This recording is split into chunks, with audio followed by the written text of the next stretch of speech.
ماشاءاللہ سے ہم سب اپنی زندگی کی مستی میں مست ہو کر جی رہے ہیں، اور جو ہماری ضروریات زندگی ہے اس کے لیے ہم رات دن محنت و مزدوری کر رہے ہیں، مشقت کر رہے ہیں، اور اسی فکر ادھیڑ بن میں لگے ہوئے ہیں کہ مزید زندگی کیسے بہتر ہو، مزید زندگی کے چین و سکون کیسے حاصل ہو، کیسے میسر ہو۔ اور یہ جو ہماری ضروریات زندگی ہے اس میں سے ایک مسجد بھی ہے، تو کیا ہم نے اپنی ضروریات زندگی میں مسجد کو شامل کیا ہے؟ اسے ہم نے اپنے لیے ضروری سمجھا ہے؟ اگر نہیں تو آخر کیوں؟ آخر وہ بھی تو ضروری ہے، مسجد بھی تو ہماری ہے، تو ہماری زندگی میں بھی، ہماری ضروریات زندگی میں بھی شامل ہونا چاہیے۔ اگر نہیں ہے تو اب کر لیجئے، چونکہ مسجد ہماری ہے تو ذمہ داری بھی ہماری ہے، جو ہماری ضروریات ہے وہی ہماری ذمہ داری بھی ہے۔ جس طرح سے ہم اپنے گھر کے لیے ہم فکر مند ہوتے ہیں، ہمارے گھر کے راشن کے لیے، ہمارے گھر کی بجلی ہے، ہماری گاڑی ہے، ہمارا موبائل ہے، گیس سلنڈر ہے، اور دیگر جو بھی اشیاء ہیں جو ضروریات زندگی میں شامل ہے، اس کے لیے ہم فکر مند ہیں، کوشش کرتے ہیں، محنت و مزدوری کرتے ہیں، مشقت کرتے ہیں۔ اسی طرح سے مسجد بھی ہماری ذمہ داری میں ہے، اس کے لیے بھی ہم اسی طرح فکر مند ہوں۔ بہت افسوس ہوتا ہے کہ ہم اس ذمہ داری کو بخوبی نہیں ادا کر رہے۔ آخر کیوں؟ کیا وہ ہماری ذمہ داری میں نہیں ہے؟ اگر ذمہ داری میں ہے تو اس کی ہم ضروریات کا خیال کیوں نہیں کر رہے؟ ہماری مسجد میں امام صاحب ہوتے ہیں، مؤذن صاحب ہوتے ہیں، ان کی اتنی قلیل تنخواہیں ہوتی ہیں، اتنی کم تنخواہیں ہوتی ہے کہ ان پیسوں سے، اس تنخواہ سے جو ان کی جائز ضروریات زندگی وہ پوری نہیں ہوتی، بہت مشکل ہوتی ہے۔ میرے بھائی کبھی ان کی جگہ خود کو رکھ کر دیکھیں۔ اگر سچ کہوں تو جو تنخواہیں ہم امام صاحب کو دے رہے ہیں، مؤذن صاحب کو دے رہے ہیں، اتنے پیسوں کے ہمارے بچوں کے ڈائپر آ جاتے ہیں، چاکلیٹ اور کھلونے وغیرہ آ جاتے ہیں۔ یہ کس قدر افسوس کی بات ہے۔ اگر ہم اپنے امام صاحب اور مؤذن صاحب کا خیال نہیں رکھ پاتے، ہم ان کو اپنے لیے ضروری نہیں سمجھتے، جبکہ وہ ہماری امامت کراتے ہیں، ہماری قیادت کر رہے ہیں، ہماری رہبری کر رہے ہیں۔ تو اس سے یہ پتہ چلتا ہے کہ ہم دین سے بیزار ہیں، ہمیں دین سے محبت نہیں ہے۔ میرے بھائی مسجد سے جڑیے، مسجد سے لو لگائیے، مسجد سے محبت کیجیے، مسجد کو وقت دیجیے، مسجد سے جڑیے، اور لوگوں کو بھی، دوسرے بھائیوں کو بھی جوڑیے۔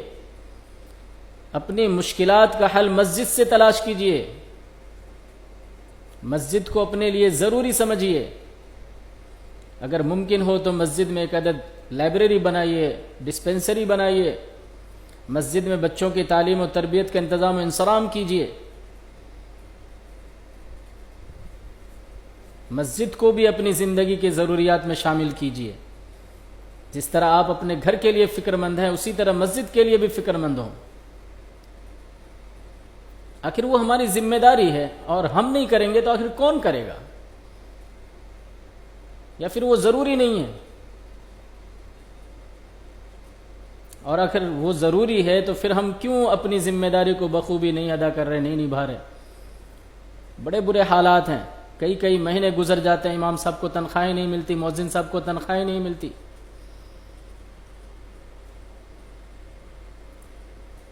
آخر ہم ایسا کیوں کر رہے ہیں؟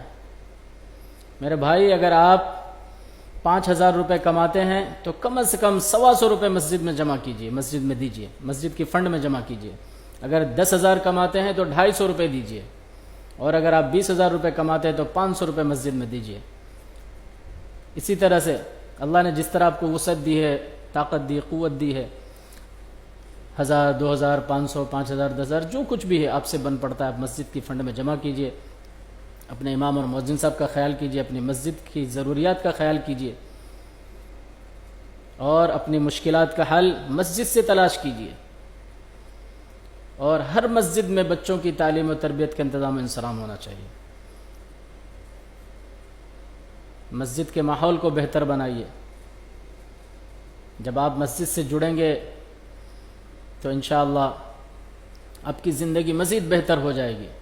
جس چین و سکون کی آپ فکر کر رہے ہیں، جس چین و سکون کی تلاش میں آپ در در بھٹک رہے ہیں، رات دن محنت و مشقت کر رہے ہیں، مزدوری کر رہے ہیں، میرے بھائی وہ چین و سکون اللہ نے مسجد میں رکھا ہے۔